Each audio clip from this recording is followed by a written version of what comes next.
সংসদে 146 জন বিরোধী সাংসদকে সাসপেন্ড করার প্রতিবাদে তৃণমূল কংগ্রেসের মিছিল। আজ দুপুরে তৃণমূল কংগ্রেস কর্মীরা খাদ্য প্রক্রিয়াকরণ দপ্তরের মন্ত্রী অরূপ রায় এবং তৃণমূল কংগ্রেসের হাওড়া সদরের সভাপতি কল্যাণ ঘোষের নেতৃত্বে মিছিল করেন। মিছিল তৃণমূল পার্টি অফিস থেকে কদমতলা পাওয়ার হাউস মোড় পর্যন্ত এই মিছিল হয়। তৃণমূল নেতৃত্বের অভিযোগ, একের পর এক সাংসদকে যেভাবে সাসপেন্ড করে বিজেপি বিল পাস করে নিচ্ছে, এরই প্রতিবাদে তারা রাস্তায় নেমেছেন।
গত কয়েকদিন ধরে সংসদে যে অন্যায়, যে অবিচার চলছে, আপনারা জানেন যে সংসদের বিরোধী শূন্য করতে চাইছে কেন্দ্রীয় সরকার।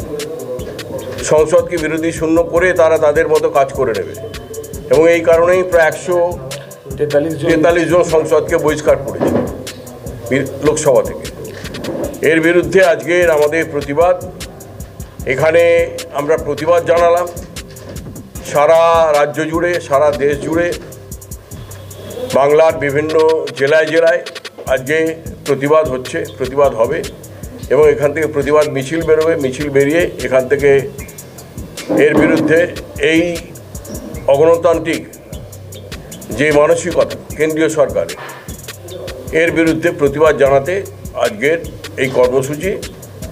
এখানে প্রেস কনফারেন্সের মাধ্যমে প্রতিবাদ জানানো হলো এবং এরপরে মিছিলের মাধ্যমে প্রতিবাদ জানানো হবে মানুষের কাছে। এই যে বিরোধী দলগুলো যেগুলো সংসদের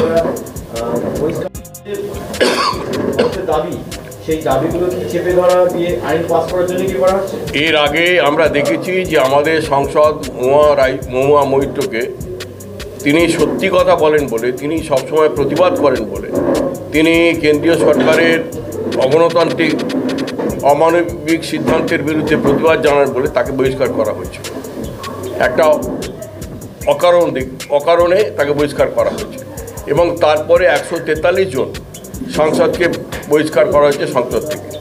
সুতরাং এর বিরুদ্ধেই প্রতিবাদ, এর বিরুদ্ধেই আজকের এই আমাদের প্রেস কনফারেন্স এবং এর সঙ্গে আমাদের কর্মীরা মিছিল করে বেরোবে, বেরিয়ে আমাদের প্রতিবাদ জানাবে এর বিরুদ্ধে।